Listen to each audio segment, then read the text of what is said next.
आप सभी ने जैन शासन में मत मतांतर कैसे बने और पंथ भेद पंथ के रूप में कैसे तैयार हुए, इस विषय को सुना था। सार आपके पकड़ में ये आया था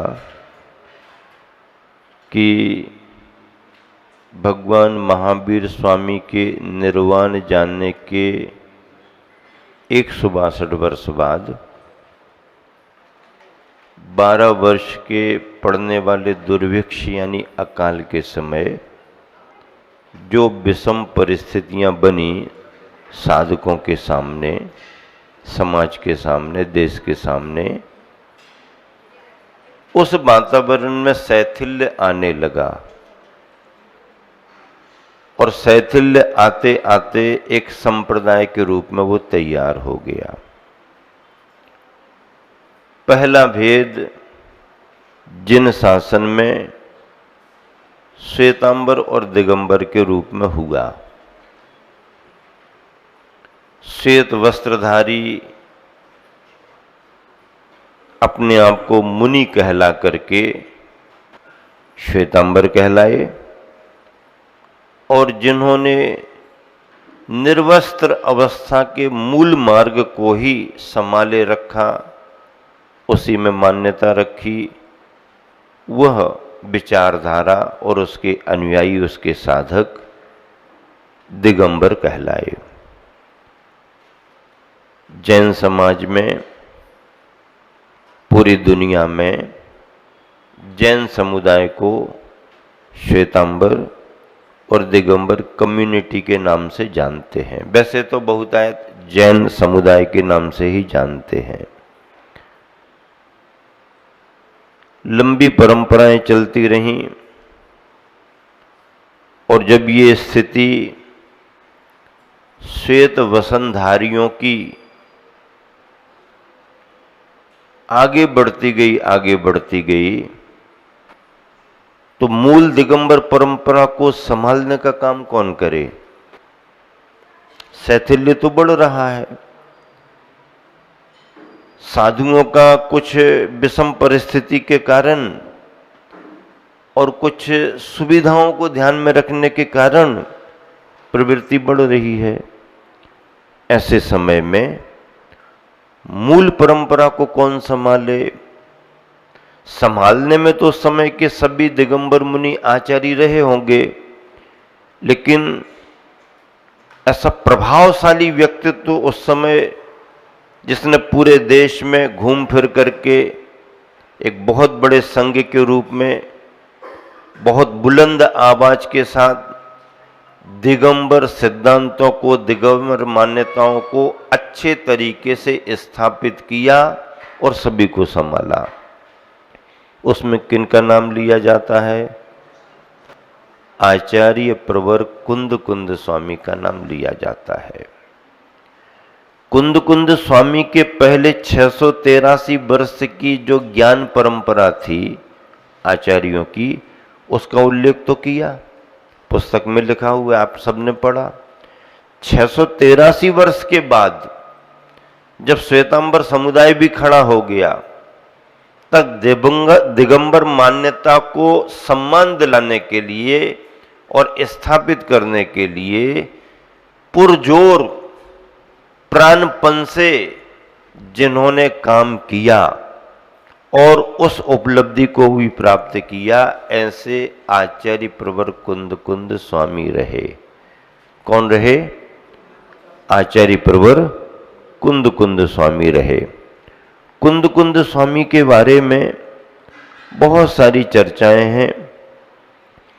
आचार्य प्रवर कुंद स्वामी के लिए इतना सम्मान मिला मुनियों के द्वारा, आचार्यों के द्वारा और जन समुदाय के द्वारा कि उनका नाम महावीर भगवान की परंपरा में इस रूप में जुड़ गया, मंगलम भगवान वीरो, मंगलम गौतमोगनी, मंगलम कुंद कुंदारियो जैन धर्मोस्तु मंगलम। अगर जैन धर्म की बात करनी है तो महावीर भगवान से शुरुआत करेंगे, क्योंकि अंतिम तीर्थंकर वही थे। पेज नंबर 32 निकाल लें, कुंद कुंद स्वामी का परिचय लिखा है पुस्तक में, देखो पेज नंबर 32, आचार्य कुंद कुंद। मंगलम भगवान वीरो, महावीर भगवान मंगलकारी हैं। उनके पश्चात उनके 11 गणधरों में, यानी 11 प्रधान शिष्यों में प्रथम इंद्रभूति गौतम स्वामी गणधर हुए। पहले गणधर गौतम स्वामी हुए। तो महावीर भगवान के पश्चात तुरंत ही गौतम स्वामी का नाम जुड़ा। गणधर देवाह प्रति गणधर देवाह, ऐसा कहा जाता मंगलाचरण में। क्या कहा जाता? गणधर देवाह प्रति गणधर देवाह। अब प्रश्न उठाते हैं सभी बंधु कि गणधर देव किसे कहते हैं, प्रति गणधर देव किसे कहते हैं, गणधर और प्रति गणधर में क्या अंतर रहता है? गणधर और प्रति गणधर में कोई अंतर नहीं रहता है। वो सभी गणधर पद पर आसीन रहते हैं। आदिनाथ भगवान के 84 गणधर, महावीर भगवान के 11 गणधर, किसी में भी कमी नहीं, सभी पर्याप्त योग्यता वाले, एक सी योग्यता वाले। पर गणधर प्रति गणधर क्यों कहा? जिसका मतलब ये है जो मुख्य और प्रथम गणधर होते हैं वो मुख्य गणधर के नाम से जाते हैं, गणधर जाने जाते गणधर देवा, और शेष जो गणधर होते हैं वो प्रति गणधर देव माने जाते हैं। अब वो प्रति गणधर देव कब तक माने जाएंगे? जब तक प्रधान गणधर मौजूद हैं तो शेष सारे सभी प्रति गणधर माने जाएंगे। प्रधान गणधर को केवल अज्ञान हो के मोक्ष हो जाएगा तो फिर सीनियरिटी के हिसाब से दूसरे, फिर तीसरे, फिर वो प्रधान गणधर हो जाएंगे। हाँ, ऐसा होता है। तीर्थंकर के सामने भी गणधर को केवल अज्ञान हो के मोक्ष हो सकता है, तीर्थंकर के बाद भी गणधरों को केवल अज्ञान हो के मोक्ष हो सकता है। सारे गणधरों को केवल अज्ञान होता ही है और निर्वाण को प्राप्त करते ही हैं, यह सिद्धांत है। अब अगर ये देखें तो गणधरों के बाद फिर किसको याद किया गया? मंगलम कुंद कुंदाद्यो। प्रश्न उठता है कि आचार्य कुंद कुंद स्वामी के पहले भी इतने आचार्य हुए, गणधरों के निकट रहने वाले भी आचार्य रहे, फिर उनको उनका नाम क्यों नहीं लिया? उनको क्यों छोड़ दिया गया? मतलब उनका इतना योगदान नहीं था, उनका सम्मान नहीं था? नहीं, उनका भी अपनी जगह बहुत बड़ा योगदान था, उनके प्रति भी सम्मान है। तो फिर इसमें नाम क्यों नहीं लिया? पुष्पदंत भूत बलि भी पहले हुए, धरसेन स्वामी भी पहले हुए, आराध बलि भी पहले हुए, ये भी हुए, वो भी हुए। उनके नाम के 683 वर्ष की परंपरा में अंग पूर्वधारी इतने बड़े बड़े आचार्य हुए। कुंद कुंद स्वामी से बड़ा ज्ञान था, बड़े थे, उनका नाम क्यों नहीं लिया इसमें? मंगलम भगवान वीरो मंगलम गौतम, मंगलम कुंद कुंद कोई क्यों जोड़ दिया? इसका मतलब ये है कि उस विषम परिस्थिति में जब दिगंबर परंपरा लड़खड़ा रही थी और श्वेतांबरी परंपरा वस्त्र पहन करके अपने तरीके से आहारचर्या आदि करके अपने को मुनि मान रही थी, तब उस परिस्थिति में आचार्य प्रवर कुंद कुंद स्वामी ने, इसके पहले भी आचार्यों ने प्रतिकार किया होगा, अपने सिद्धांतों का प्रतिपादन किया होगा, उनका भी बड़ा योगदान है, वो भी हमारे आदरणीय परंपरा में सम्मानीय है, वो भी स्मरणीय, सब ठीक है।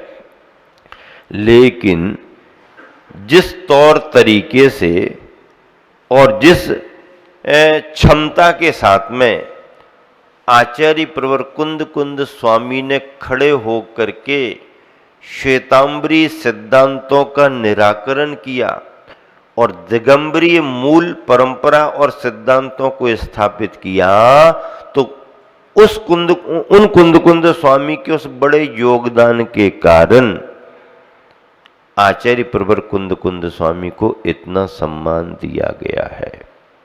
और आज भी उनका वही सम्मान जो उस समय था, आज भी उनका वही सम्मान दिगंबर जैन परंपरा में जीवंत है। अगर कहीं कोई मंदिर, कहीं कोई शिलालेख, कहीं कोई मूर्ति, कहीं पर भी अगर उसमें ये लिखा मिल जाए कुंद कुंद आमनाय, केवल कुंद कुंद नाम लिखा मिल जाए, क्या केवल कुंद कुंद नाम लिखा मिल जाए, कुंद कुंद आमनाय लिखा मिल जाए, तो पूरी दुनिया के इतिहासकार विद्वान उस संपदा को दिगंबर जैनियों की संपदा घोषित कर देते हैं। मतलब कुंद स्वामी दिगंबर परंपरा के पर्यायवाची बन गए थे। उनका प्रभाव संपूर्ण भारतवर्ष में इस तरीके का फैला कि अगर किसी ने कह दिया कुंद कुंद, तो इसका मतलब ये दिगंबर परंपरा है। इतना बड़ा पुरुषार्थ उनका था, जिसके कारण उनका नाम बड़े सम्मान के साथ हमारे मंगलाचरण में उल्लेख किया जाता है। मंगलम भगवान वीरो, मंगलम गौतमो गणी, मंगलम कुंद कुंद आर्यो, और फिर जैन धर्मोस्तु मंगलम। जिनवानी की स्तुति में भी वही सम्मान मिलता है, वही दिखता है। क्या? वीर हिमाचल ते निकसी। ये ज्ञान की गंगा कहाँ से निकली है? बाहर की गंगा की बात नहीं कर रहे कि गंगोत्री से निकली और गंगा सागर में बंगाल में जाके समुद्र बन गई, वो बात नहीं, वो तो दुनिया को मालूम है। हमारे धर्म की ज्ञान गंगा कहाँ से निकली? वीर हिमाचल ते निकसी। वीर भगवान रूपी हिमालय पर्वत से निकली। गंगोत्री हिमालय पर्वत, तो ये बाहर का भौगोलिक, लेकिन धार्मिक हिमालय कौन सा है? आध्यात्मिक हिमालय कौन सा है? वीर हिमाचल। आलय कहो अचल कहो एक ही बात है। वीर हिमाचल ते निकसी। अब निकसी तो कहाँ गई? निकल के कहाँ गई? गुरु गौतम के मुख।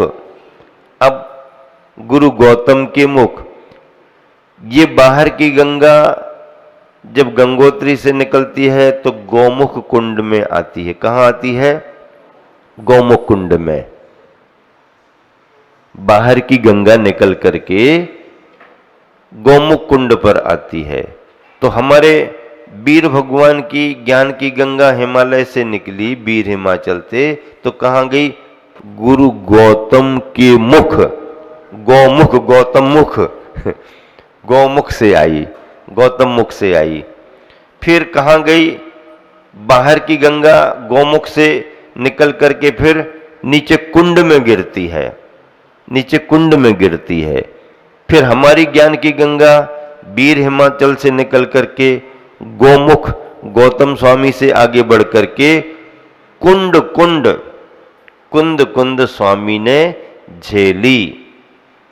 ये सम्मान कुंद कुंद स्वामी की योगदान के लिए है, ऐसा नहीं है गणधरों से बड़े बड़े रिद्धि संपन्न आचार्य, अंग ज्ञान, पूर्व ज्ञान, 683 वर्ष की परंपरा वहां से आई है, लेकिन कुंद कुंद स्वामी के योगदान को सम्मान देने के लिए संपूर्ण दिगंबर परंपरा ने क्या भावना भाली कि वीर हिमाचल ते निकसी, गुरु गौतम के मुख कुंड धरी है, कुंड में गिरी।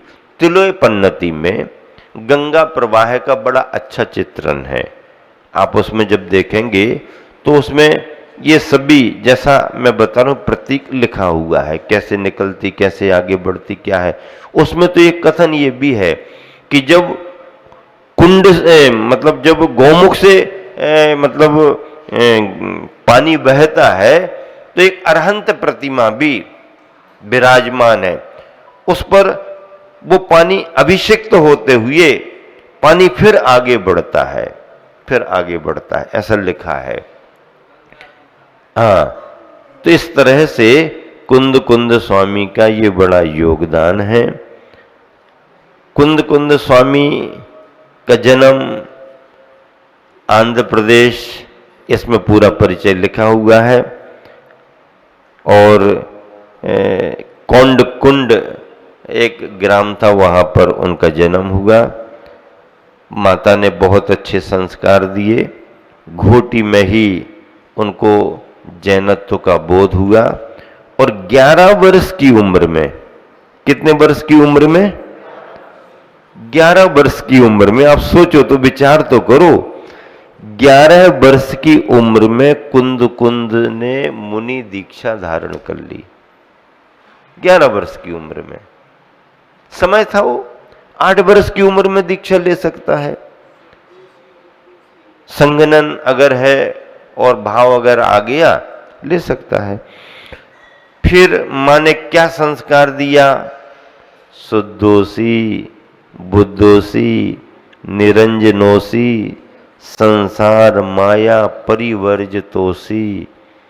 हे बेटे, तुम शुद्ध हो, तुम बुद्ध हो, तुम निरंजन के समान हो, संसार की माया से तुम रहित हो सकते हो। ये संस्कार कब दिया गया?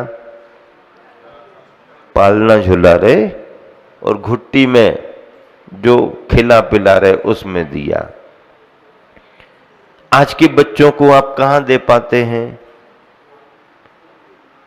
आज के बच्चों को आप स्वयं नहीं दे पा रहे और मोबाइल पकड़ा दिया। छोटा बच्चा भी फंक्शनों को याद कर लेता है, घुमा देता, कर देता और वो उसमें लगा रहता है। उसको अभी हिताहित का विवेक नहीं है, अच्छे बुरे का ज्ञान नहीं है, लेकिन वो सुन रहा है, जो उसके मानस पर संस्कार पड़ रहा है, संगीत का, चित्रों का, इसका उसका, वो उसके अवचेतन मन में जाकर के बहुत गहरे बैठता जाता है, बहुत गहरे बैठता जाता है। और विज्ञान कहता है कि ऐसा बैठा हुआ संस्कार कभी भी उसके जीवन में जुड़ करके बाहर आ सकता है। इसीलिए कम उम्र के बच्चों को मोबाइल से बचाना चाहिए। बड़े बच्चे भी अगर बहुत ज्यादा मोबाइल देखते हैं, बहुत लंबे समय तक देखते हैं, तो उनका भी जीवन खराब होता है, समय खराब होता है।